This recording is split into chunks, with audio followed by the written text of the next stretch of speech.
जय गौ श्री राधा रमण विजयते। आप सभी का स्वागत है मेरे इस चैनल @sunshine9 पे। ये मेरे चैनल का नाम जो है वो थोड़ा भक्ति रिलेटेड नहीं लगता है, बट क्या करूँ, ये मेरे शुरू से ही इस चैनल का नाम मेरी माता जी ने रख दिया था ऐसा, बट मेरा चैनल जो है भक्ति रिलेटेड ही है। तो आज का हमारा जो वीडियो है, ये जन्माष्टमी रिलेटेड वीडियो है, जन्माष्टमी का व्रत आदि के बारे में। तो जन्माष्टमी का बहुत लोगों को क्वेश्चन रहता है कि हम लोगों को कब करना है जन्माष्टमी। तो क्या होता है ना, लोग बोलते हैं जन्माष्टमी 2 दिन पड़ रही है, अब इस दिन करे उस दिन करे, क्या करे। जन्माष्टमी शुरू से ही 2 दिन पड़ती हैं। लोग बोलते हैं आज से 2 दिन पड़ रही है, ये वो, अभी पड़ती हैं 2 दिन, ये वो। जन्माष्टमी शुरू से 2 दिन ही मनाई जाती है, क्योंकि पहली जो जन्माष्टमी होती है वो वैष्णवों की पहली जो जन्माष्टमी है वो गृहस्थों की होती हैं, और दूसरी जो जन्माष्टमी होती है, दूसरे दिन जो होता है, वो होती है वैष्णव लोगों की। तो जो पहला जो जन्माष्टमी है वो हम लोग गृहस्थ लोग करते हैं, और जो दूसरी जन्माष्टमी है वो वैष्णव आदि करते हैं। और हाँ, इस बार जन्माष्टमी है 2026 में 4 सितंबर को जन्माष्टमी मनाया जाएगा। अष्टमी तिथि शुरू हो रही है 4 सितंबर की रात्रि 2:25 से शुरू हो रही है अष्टमी तिथि, और यह तिथि समाप्त हो रही है 5 सितंबर को रात 12:13 पर समाप्त हो रही है अष्टमी तिथि। तो इस बार पूरे दिन हम लोगों को 4 तारीख को अष्टमी तिथि मिल रही है। तो इस बार इतना इतना ज़्यादा कन्फ्यूजन होने का ज़रूरत भी नहीं है, क्रिएट ही नहीं होना चाहिए। और जो जन्माष्टमी का जो व्रत का पारायण है वो 5 सितंबर को 6:01 के बाद से पारायण हम कर सकते हैं।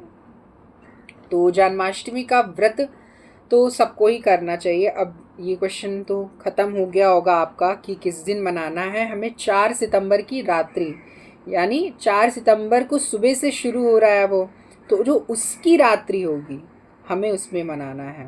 रात्रि इन द सेंस मैंने जो इसमें बोला है, ये बहुत बड़ा कन्फ्यूजन होता है। ये इंग्लिश जो टाइम चलता है, ये इसमें बहुत कन्फ्यूजन होता है। AM PM वगैरह लोगों को कन्फ्यूजन हो जाता है। ये एक तरीके से हम बोले तो ये 3 की रात्रि को ही लग रहा है जन्माष्टमी, क्योंकि सूर्य उदय के बाद ही तो हम 4 तारीख मानते हैं, वो बात हो रहा है। तो 4 को हमें पूरा दिन सूर्य जब उगते हैं उसमें जो तिथि रहती है उसी तिथि का पालन करते हैं हम लोग। तो सूर्य उदय में हमें अष्टमी तिथि प्राप्त हो रही है, इसीलिए 4 सितंबर को जन्माष्टमी मनाई जाएगी। ये कन्फ्यूजन आपका क्लियर हो गया होगा मेरे हिसाब से तो। और जो दूसरा मेरा जो मुद्दा है बोलने का, वो है कि जन्माष्टमी का व्रत कैसे करें, जलाहार, फलाहार या निर्जला। तो मेरा जो अपना है, आप अपने शरीर के अनुसार ही व्रत रखें। ये नहीं है कि आप व्रत कर लिए हैं अब पड़े रहे। ठाकुर जी में भाव लगना चाहिए। मेन हम लोगों का उद्देश्य क्या है कि ठाकुर जी को रुचि आए, सेवा में रुचि आपकी रहे, ठाकुर जी को खुश करना हमारा मेन मुद्दा है। ठाकुर जी ये नहीं है कि भूखे प्यासे देखकर हमें खुश होते हैं, ये तो हम उन्हें प्राप्त करने के लिए ये कष्ट करते हैं कि ठाकुर जी से हमें प्राप्त हो जाए। हमारा ठाकुर जी हमारा कार्य देखते कि हम उनको पाने के लिए कितने आतुर हैं, ठाकुर जी बस वही देखते हैं। ये नहीं कि आप अपने शरीर को बहुत कष्ट पहुँचा कर करिए। तो जैसे आपकी शरीर की क्षमता है आप वैसा ही व्रत करिए, जलाहार, फलाहार, निर्जला। मैं जो हूँ पर्सनली बोलूँ तो मैं तो फलाहार ही व्रत करता हूँ, क्योंकि देखिए अगर मैं ही निर्जला व्रत करके बैठ जाऊँ, और क्योंकि देखिए उत्सव है, उत्सव में इतना कार्य होता है, इतना ज़्यादा मेहनत होता है, इतना सब कुछ करना होता है। अगर निर्जला व्रत करके मैं बैठ जाऊँ तो मेरी शक्ति है, जो थोड़ा एनर्जी लेवल है वो थोड़ा डाउन हो जाएगा। अगर मेरी शक्ति कम हो जा रही, मैं कुछ कर ही नहीं पा रहा हूँ, तो फिर ठाकुर जी को कैसे मैं रिझाऊँगा। तो इसीलिए मैं ठाकुर जी को रिझाने के लिए जो मुझसे पॉसिबल हो पाता है मैं वही चीज़ करता हूँ। और आप अपनी क्षमता के अनुसार कर सकते हैं। ये नहीं है कि आप अपने शरीर को कष्ट दे के कुछ भी करिए। नहीं, ठाकुर जी जो है वो भावग्रही जनार्दन है, आपके भाव को देखेंगे ठाकुर जी। इसीलिए आप अपने भाव से सुंदर सुंदर भोग बनाइए, ठाकुर जी को पवाइए और ठाकुर जी को लाड लडाइए, उनको अच्छे से सुंदर से पोशाक पहनाइए, उन्हें गिफ्ट दीजिए, बहुत सुंदर सुंदर कार्य करिए। और पूजा रिलेटेड आपको अगर कुछ पूछना है कि पूजा कैसे करें, तो आप मेरे को कमेंट कर सकते हैं। मैं आपको अपनी पूरी पूजा विधि बताऊंगा। अगर आपको ब्रॉड तरीके से करना है तो मैं आपको ब्रॉड फॉर्म में बताऊंगा, और अगर आपको शॉर्ट फॉर्म में करना है तो शॉर्ट फॉर्म में भी बताऊंगा। अगर आपको लॉन्ग फॉर्म में जानना है तो आप भी कमेंट करिए लॉन्ग वीडियो जन्माष्टमी पूजा। और अगर आपको शॉर्ट जानना है कैसे पूजा करना है एकदम सुलभ एकदम कम में, तो आप वो भी बोल सकते हैं कि शॉर्ट में कैसे जन्माष्टमी की पूजा करें। मैं दोनों विधि बताऊंगा। आप इसमें कमेंट करके मुझे पूछिए कि आपको क्या जानना है, आप दोनों कमेंट करिए। और गाइस, मैं देख रहा हूँ कि आप सब कमेंट नहीं करते हैं मेरे वीडियोस में बहुत ज़्यादा। कमेंट करिए, आपका जो क्वेश्चन है, देखिए आप जो भी कमेंट किए होंगे आप देखिए, मैं सबके क्वेश्चन का रिप्लाई करता हूँ, सबके कमेंट्स को लाइक और हार्ट देता ही हूँ। तो अगर आपका कुछ भी प्रश्न है तो आप कर सकते हैं, मैं सबका क्वेश्चन रिप्लाई करता हूँ। अगर कुछ भी है आपका क्वेश्चन तो आप कर सकते हैं मेरे इस वीडियो के कमेंट में। और भी अगर कुछ भी रिलेटेड, भक्ति रिलेटेड आपको पूछना है वो तो आप पूछ सकते हैं। और आप जो है वीडियो पूरा नहीं देखते, आप लोग ये गलत करते हैं। पूरा वीडियो देखा करिए, तभी आपका क्लियर होगा जितना भी डाउट्स है। पूजा रिलेटेड वीडियो भी बहुत जल्दी आएगा। आप कमेंट करिए, लाइक करिए। सब्सक्राइब नहीं करते आप लोग मेरे चैनल को, ये गलत करते हैं।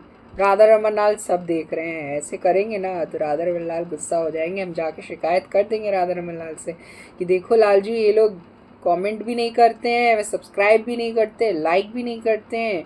बताओ ऐसा क्यों कर रहे हो आप लोग? अच्छा करो। भक्ति देखिए, भक्ति सबको करनी चाहिए। भक्ति भक्ति ऐसी चीज़ है कि सबको करनी चाहिए। और भक्ति बिना ठाकुर जी कभी प्राप्त नहीं होंगे। भक्ति तो करना ही, और आपको प्रेम मार्गीय भक्ति करना है। हम लोग जो राधा रमणी है, हमारा जो भाव है ये तो मंजरी गुण मंजरियों का भाव है। तो हमें प्रेम तो सबसे ज़्यादा इम्पॉर्टेंट है ठाकुर जी के पूजन में। ठाकुर जी ये नहीं देखते कि आप 1 किलो लड्डू लेकर आ रहे हैं, ये देसी घी का है, रिफाइंड का है, डालडा का है, क्या है, ये ठाकुर जी नहीं देख रहे हैं। ठाकुर जी सिर्फ आपका भाव देख रहे हैं।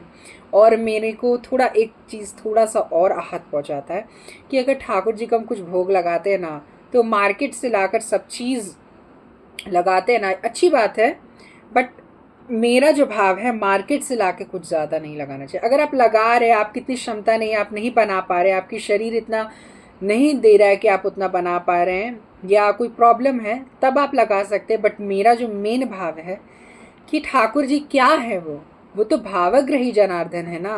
तो हमको भाव से ठाकुर जी को रिझाना है। पता नहीं वो जो बनाया मिठाई वाला को कितना लोग उसको जूठा कर दिया है, और कितने सारे लोग खा चुके हैं, कितना लोग वो मिठाई वाला कैसे बनाया है, वो कैसे क्या किया है, किस भाव से बनाया है, पता नहीं। अपरस है वहाँ पे, स्वच्छता है, बर्तन स्वच्छ है कि नहीं, क्या हमें कुछ नहीं पता है कि वो कैसा जगह है, क्या है। मेन तो भाव है ठाकुर जी के लिए। आप जितना भी 56 भोग लगा रहे, ठाकुर जी 56 भोग से नहीं रीझते हैं, ठाकुर जी आपके भाव से रीझेंगे। क्यों ठाकुर जी दुर्योधन का 56 भोग, उसका मेवा मिश्री छोड़ के चले गए विद्रानी के यहाँ साग खाने? तो वही ठाकुर जी भाव देखते हैं, ये नहीं देखते कि आप 56 भोग लगा रहे हैं। तो आप कुछ भी लगाइए ठाकुर जी को भोग। और ये नहीं है कि हम लोग व्रत कर रहे ठाकुर जी को ही भूखा रख देते हैं व्रत में। हम व्रत में ठाकुर जी को सब भोग लगता है, जितनी बार भोग लगता है, टोटल से ज़्यादा भोग लग जाता है। पर ठाकुर जी नहीं व्रत करते हैं कभी भी। ये नहीं है कि बहुत लोग हैं कि ठाकुर जी व्रत हैं, इन्हें अन्न नहीं चढ़ाएंगे, ये नहीं भोग पवाएंगे, वो नहीं पवाएंगे, ये नहीं है। ठाकुर जी सब पाएंगे। ठाकुर जी क्यों व्रत करेंगे? हम व्रत करते हैं ठाकुर जी को पाने के लिए, ठाकुर जी क्यों व्रत करेंगे? इसीलिए ठाकुर जी का आप सब पवाइए भोग, पर सात्विक स्वच्छ भोग। आप कुछ भी अपने हाथ से सिद्ध करके जो पवाएंगे ठाकुर जी को, ठाकुर जी उसी से रीझेंगे, 56 भोग से वो नहीं रीझने वाले हैं। अगर आप अपने हाथ से खीर बना लीजिए, इतनी सी खीर ही बनाएंगे, ठाकुर जी उसमें ही खुश होंगे। ये नहीं कि आपको 56 भोग ही सजा के उनको देना है, आप थोड़ा सा अपने हाथ से बनाइए। और मैं आपको ये भी बता दूंगा कि ठाकुर जी को क्या पसंद है। आप कमेंट करिए जन्माष्टमी रिलेटेड। और माखन मिश्री तो भोग ठाकुर जी को पसंद है ही, बट हमारे राधा रमणीय प्रणाली के हिसाब से ठाकुर जी दोपहर में खीर खाना बहुत पसंद करते हैं।